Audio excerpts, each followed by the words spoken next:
I had always dreamed that my 18th birthday would be something special. I imagined it would mark a milestone, a moment when everything would finally change. I thought I would wake up and suddenly feel like a true adult, like I belonged. I'd be recognized as a daughter, not just a foster child. The years of waiting for that kind of acceptance, that love, would finally come to fruition.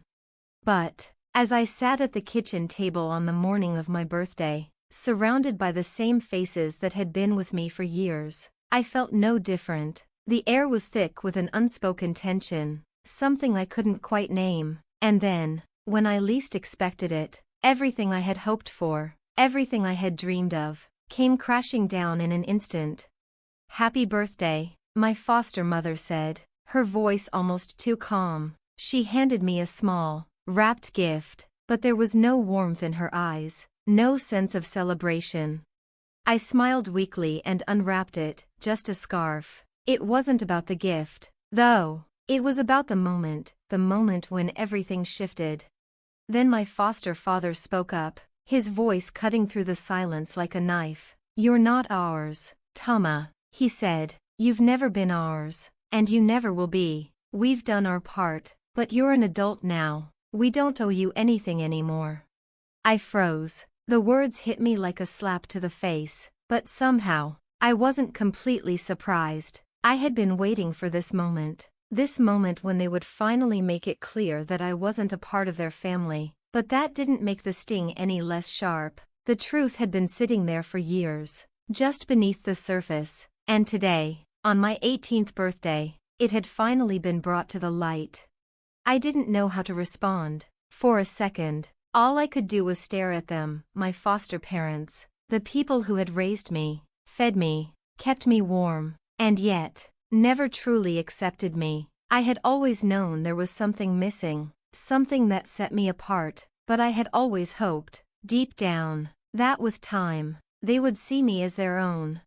I had been dreaming for so long that adulthood would bring something more than what I had known, but now, the future seemed uncertain and bleak. The world outside felt so vast, and I had no idea where I fit into it.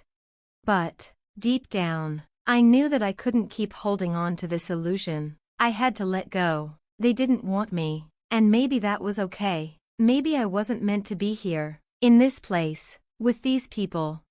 As they turned away and walked out of the room, leaving me alone with their cold words, I realized something. I had to figure out who I really was, beyond the labels and expectations, and that journey, no matter how daunting, would have to start now. The silence after they left the room felt heavier than anything I'd ever experienced. The house seemed quieter, more distant, as if the walls themselves had heard their words and now shared in the coldness of it all. I sat there, the scarf still in my lap, the vibrant colors now mocking me. It wasn't a special day anymore. It was just another day in the life of someone who didn't belong. The clock ticked loudly on the wall, each second reminding me that I was no longer a child. I was an adult now, apparently, in their eyes, but I felt like I was still just waiting for someone, to tell me what came next. What was I supposed to do now? They had made it clear I was no longer part of their family. Was there any place for me here? I stood up, my legs shaky, and walked over to the window. I gazed out at the world beyond, where the sun shone brightly, just like it always had. The world was still turning, even though mine felt like it had come to a halt. It was strange how life went on, no matter what. "Don't let it hurt you," I whispered to myself, but it did. It hurt more than I could have ever imagined. I had always known there was a part of me that was never going to be fully accepted, no matter how hard I tried to fit in. No matter how much I wanted them to see me as one of their own, there was always that invisible wall between us. And now, on my 18th birthday, they had torn it down, revealing the truth. I was just a guest in their lives, never truly a part of them.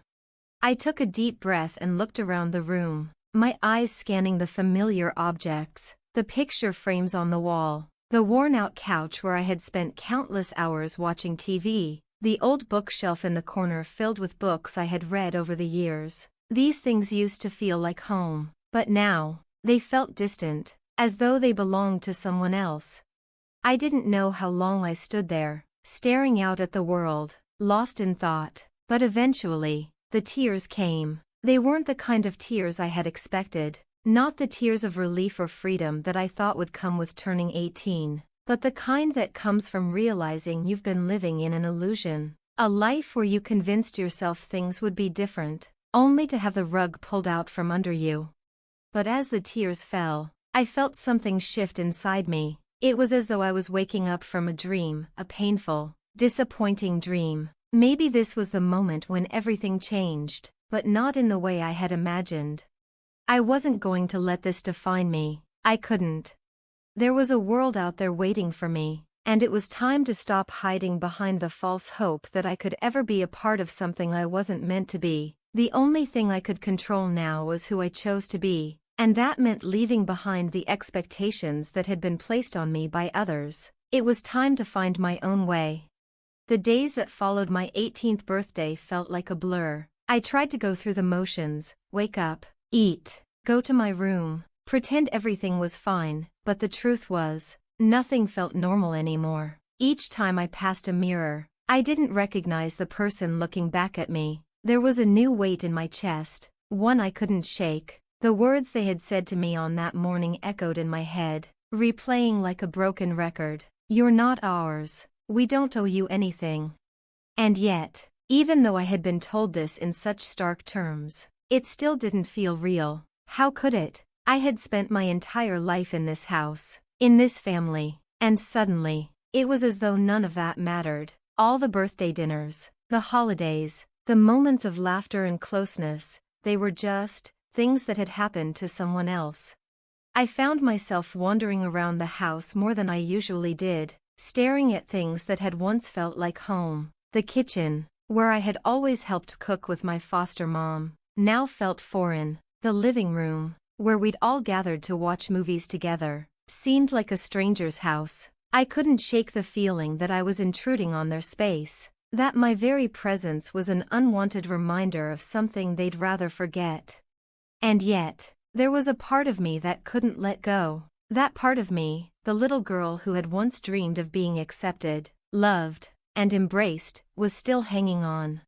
I had always believed that family was supposed to be unconditional, that no matter what, no matter where you came from, they would love you just because you were theirs. But now I knew the truth. Family wasn't always about blood. Sometimes, it was about the effort people were willing to put in. The way they chose to treat you, the way they saw you, not just as an obligation, but as someone they wanted in their lives.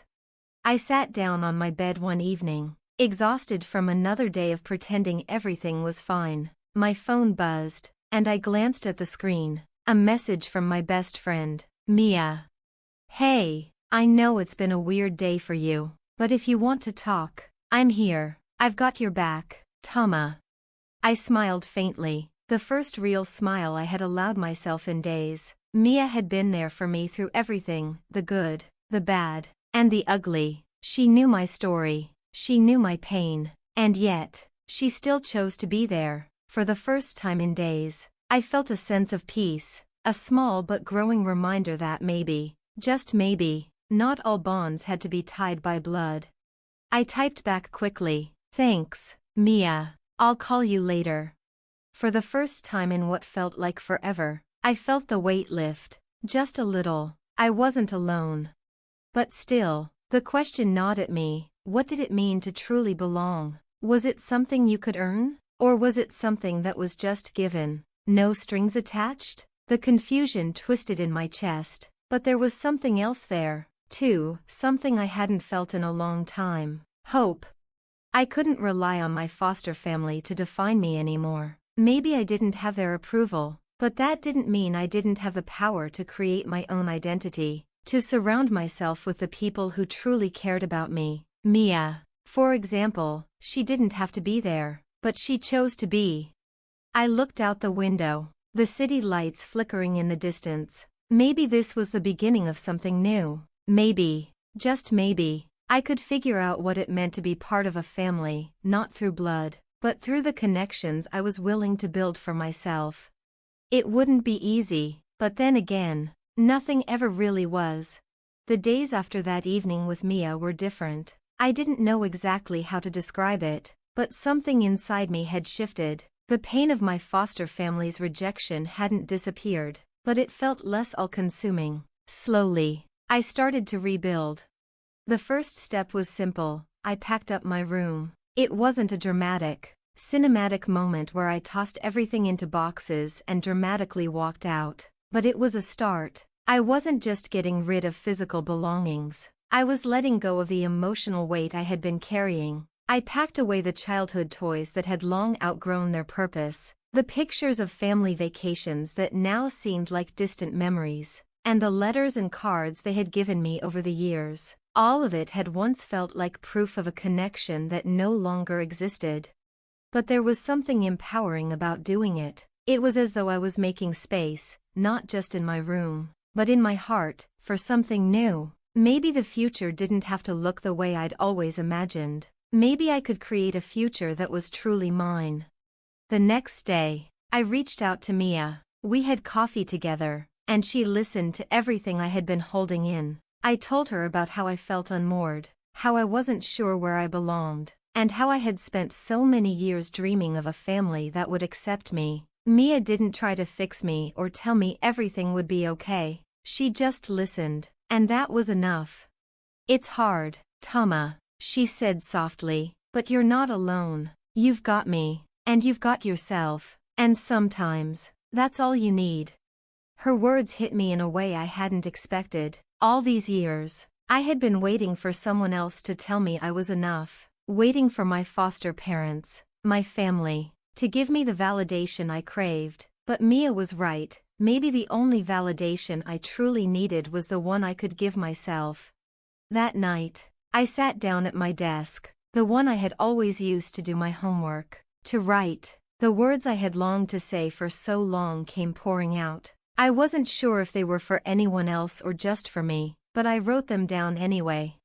I don't need their approval anymore. I don't need to wait for them to love me. I will create my own life. I will find my own people, and I will be okay. It was a small promise to myself, but it was one that meant everything.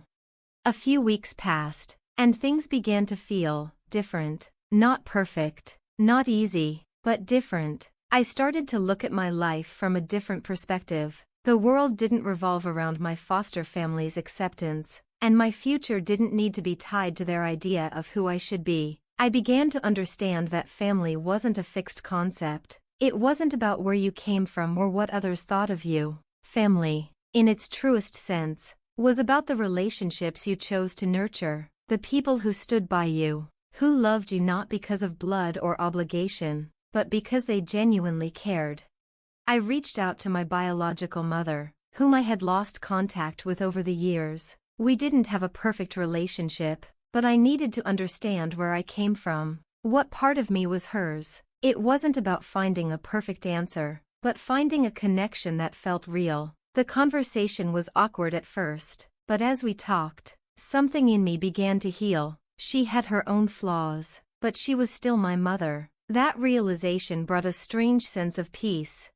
I also started forming new bonds with people who weren't obligated to care about me, but who did anyway. There was Liam, a guy from my evening classes, who always sat beside me and never hesitated to offer help when I was struggling. There was Anna, a woman I met at a bookstore who became a quiet but steady presence in my life, someone who shared stories of her own difficult past. And there was Mia, who had been there for me from the beginning and continued to show me the value of true friendship.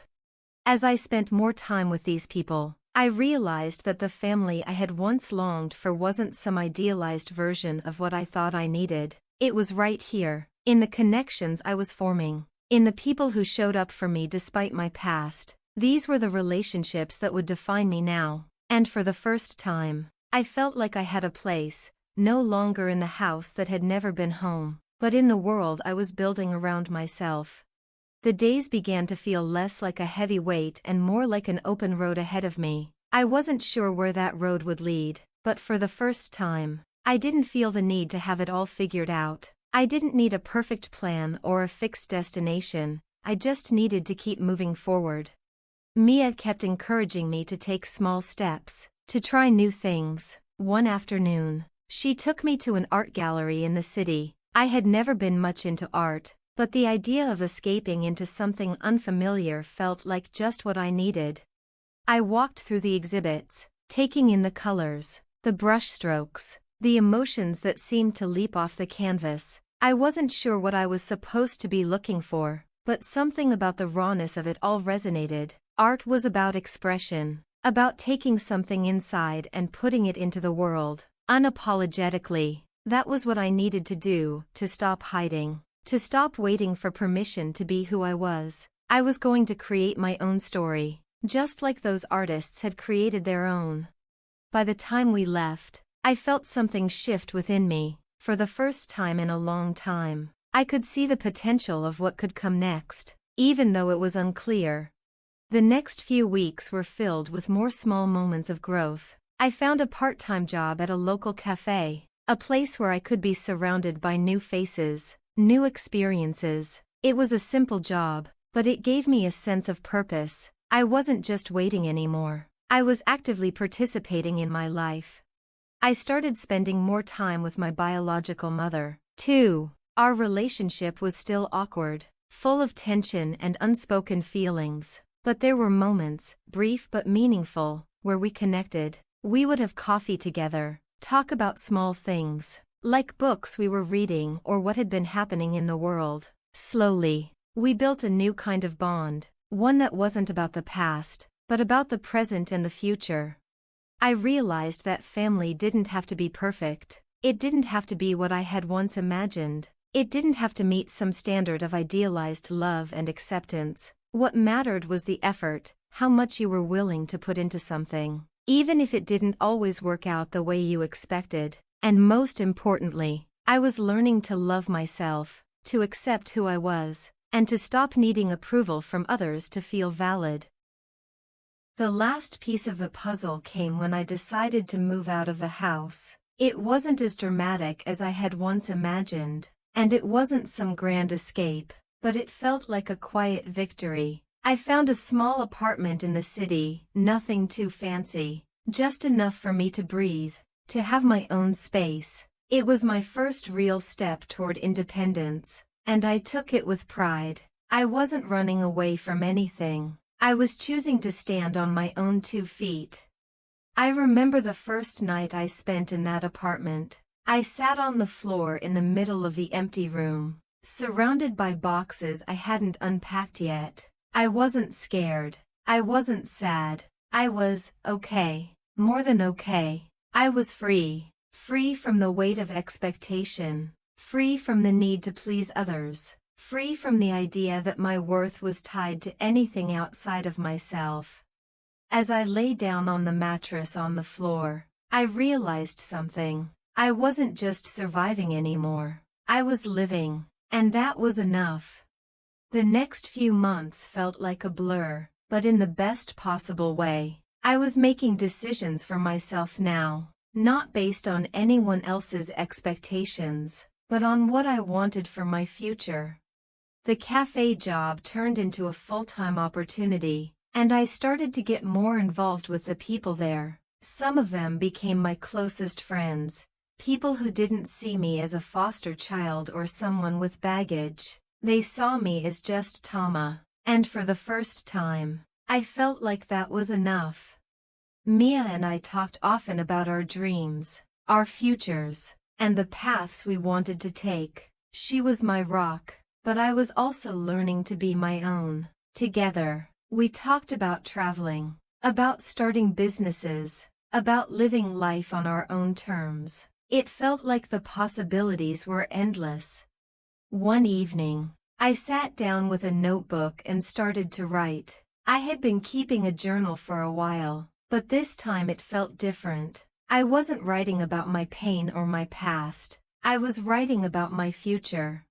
I'm going to make something of myself, I wrote. I'm going to build my own family, my own life. I'm not just a story of rejection. I am a story of survival, and I will thrive. That night, I finally understood what it meant to move on, to leave behind the idea that the past defined me, and to embrace the truth that the future was mine to shape.